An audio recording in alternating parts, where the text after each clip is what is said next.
Bonjour et bienvenue. Donc aujourd'hui, nous allons voir ensemble notre petit guide pour débutants, comprendre les noms de domaine et les adresses mail professionnelles.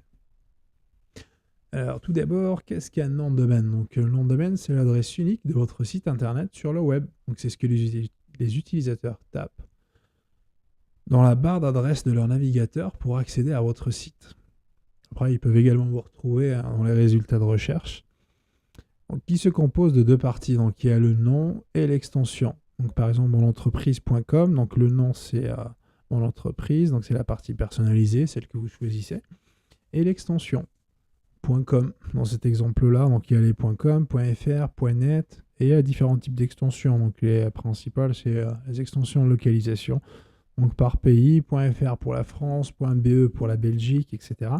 Et par type d'activité, store, tech, il y a les .gov et les .org, etc. Alors, pourquoi c'est important? Donc déjà, si vous n'en avez pas un, ça veut dire que votre site internet est accessible uniquement à travers un sous-domaine de votre hébergeur. Donc, avoir le vôtre vous donne plus de visibilité, en tout cas pour vos clients, plus de crédibilité également, et quelques points en référencement naturel. Pas beaucoup, mais toujours bon à prendre. Alors, comment bien le choisir? Donc, il doit être court, simple, facile à mémoriser, représentatif de votre marque ou votre activité. Il doit utiliser l'extension appropriée. Donc, pour les entreprises françaises en général, les plus prédominantes, c'est les .com et les .fr. Vous pouvez également opter pour d'autres extensions, si vous le souhaitez, ou si l'extension que vous souhaitez n'est pas disponible. Un petit dernier point sur le choix. Donc, vérifiez également que c'est disponible sur les réseaux sociaux. Ça vous permet d'avoir le même nom un peu partout. Donc, c'est plus unifié, plus cohérent, si vous le souhaitez. Alors, comment l'obtenir? Donc, pour l'avoir, donc, il suffit de se rendre chez un registrar. Donc, c'est un bureau d'enregistrement de noms de domaine. Il y en a plusieurs sur Internet. On en a listé 3 ici. GoDaddy, Namecheap, OVH Cloud. Donc ça peut vous coûter de 10, voire même de 6 à 20 euros selon l'extension. Il y en a qui coûtent beaucoup plus cher que ça. Il y en a même qui ont déjà été réservés mais qui les remettent aux enchères. Vous allez voir des prix 1000 à 3000 euros, voire plus.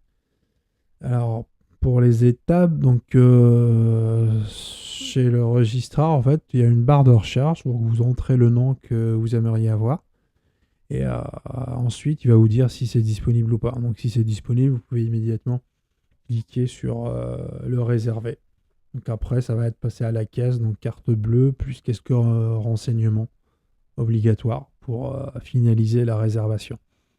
Donc, c'est une réservation par an. Donc, vous le réservez que pour un an, avec un renouvellement aussi possible. Bien sûr, vous êtes prioritaire. Si vous souhaitez le renouveler, donc renouvellement tacite automatique, si vous laissez vos coordonnées de carte bleue. Ou sinon, vous aurez un email de rappel. On va activer un mois avant l'expiration. Ou si ça se renouvelle automatiquement, c'est encore mieux. Ça serait une chose de moins à garder en tête. Hop, maintenant, comment l'associer à votre site internet?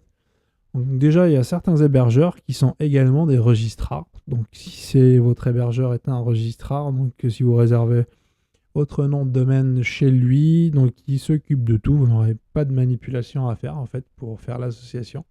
Donc ça sera fait pour vous automatiquement. Ou sinon, si vous devez le faire, donc voici les étapes.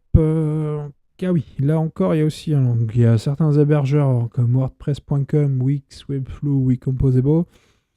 Ils offrent l'option connecter mon nom de domaine. Donc, si c'est votre cas, donc vous allez la retrouver dans votre espace personnel. Vous cliquez dessus et vous pouvez suivre les instructions simplifiées qui vont vous aider à le faire. Donc, si c'est pas le cas, donc, dans les grandes lignes, l'association de votre nom de domaine à votre site internet, qu'est-ce que c'est concrètement? Donc, concrètement, en fait, c'est associer le nom de domaine à l'adresse IP du serveur qui héberge votre site internet. Donc, une adresse IP, c'est comme un numéro de téléphone, en fait. Donc imaginez à chaque fois que vous tapez un nom de domaine sur votre navigateur, donc lui il va faire une requête pour la traduire et retrouver l'adresse IP associée. Ensuite il envoie des requêtes vers l'adresse IP. Donc ça permet d'avoir des noms plus faciles à utiliser et à mémoriser. En gros, donc, ce qu'il faut faire donc, sur votre espace personnel chez votre hébergeur, donc essayez de repérer l'adresse IP. Donc, c'est une information capitale, une information importante. Dans tous les hébergeurs la mettent en évidence, donc vous allez la retrouver facilement. Donc, une fois que vous l'avez, vous la copiez et ensuite, on passe à l'étape suivante. Donc, l'étape suivante, ça va se passer sur votre espace personnel chez votre fournisseur de domaine, donc chez votre registrar. Donc vous pouvez accéder à votre espace personnel chez votre registrar. Dans les paramètres DNS, si vous avez plusieurs noms de domaine, sélectionnez le bon. Et ensuite, il suffit de cliquer dessus, éditer. Donc, une fois que vous êtes sur le bon nom de domaine, donc là, c'est rajouter un enregistrement. Donc en général, c'est uniquement un enregistrement de type A.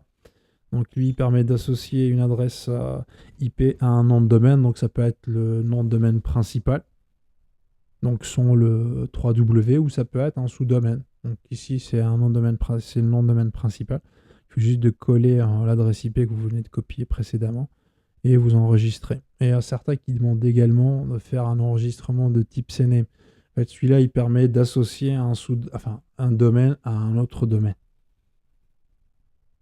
Donc si c'est pas demandé par votre hébergeur, donc ça a une manip en moins à faire, et tant mieux. Donc vous sauvegardez l'enregistrement A, vérifiez que tout est OK, donc le bon nom avec la bonne adresse IP, et il suffit d'attendre 5 à 10 minutes pour que ça se propage sur Internet. Bon, ils disent que ça peut prendre jusqu'à 48 heures. Donc c'est peut-être pour les anciens enregistrements où il y a des modifications à faire. Donc ici, si c'est un nouveau nom de domaine, ça va aller plus rapidement, vu que personne ne le connaît encore. Donc c'est un ajout. Ensuite, maintenant, les adresses email professionnelles. Donc une adresse email professionnelle, c'est une adresse email qui utilise votre nom de domaine propre. C'est pas un Gmail, c'est pas un Outlook, ni un Yahoo ou un Wanadu. Donc pourquoi utiliser une adresse email pro? Bon, c'est plus de crédibilité, plus de cohérence de marque. Toujours mieux qu'un Gmail ou autre. Comment l'obtenir? Donc plusieurs options. Donc en général, soit via votre hébergeur. Donc c'est la méthode la plus simple, je pense. Pas plus simple ou pas. Donc via votre hébergeur. Chez votre hébergeur, en fait, c'est juste une option supplémentaire à rajouter à votre forfait, plus une manipulation DNS. C'est vrai que je ne l'ai pas inclus ici. Et la manipulation DNS, pas très compliqué. Il suffit de suivre les instructions. Ça doit être un enregistrement ou deux à rajouter. On va le rajouter dans la nouvelle version du guide. Ça va être plus simple. Comme ça, les gens sauront quoi faire. Ou deuxième option, c'est de le prendre via un service de messagerie externe. Donc, les principaux, c'est Google et Microsoft. Donc, la version pro de Gmail ou la version pro de Outlook. Donc, c'est 5 à 10 euros par mois par utilisateur. Et sachez également que vous pouvez créer autant d'alias que vous souhaitez. Donc, déjà, c'est quoi un alias d'adresse email? Donc, c'est une adresse email alternative en fait, qui redirige tous les emails qui arrivent vers elle vers une boîte existante, sans créer de compte utilisateur. Donc c'est gratuit. Vous pouvez en créer autant que vous souhaitez et ils ne seront pas facturés. Donc ça vous permet d'organiser et de filtrer les emails. Et même pour vos clients, ça donne l'impression que vous avez plusieurs adresses dédiées à chaque service. Le petit exemple, c'est la boulangerie Martin qui peut prendre un .fr ou un .com ou d'autres s'ils le souhaitent, et s'ils sont disponibles. Et pour l'adresse email, donc vous pouvez mettre l'adresse email contact, info ou autre en fonction des cas. Voilà. En tout cas, j'espère que ce petit guide vous a aidé à comprendre un peu mieux les noms de domaine et les adresses email et comment les obtenir et les associer. Bon, si vous avez des questions, vous pouvez les poser dans les commentaires. Ou si vous souhaitez aller plus loin, que vous avez un projet à faire et que vous avez besoin d'avoir un avis d'un professionnel, n'hésitez pas à réserver un rendez-vous gratuit. Donc ça peut être de 15 à 30 minutes. Je vous souhaite une excellente journée ou une excellente soirée. Merci, au revoir.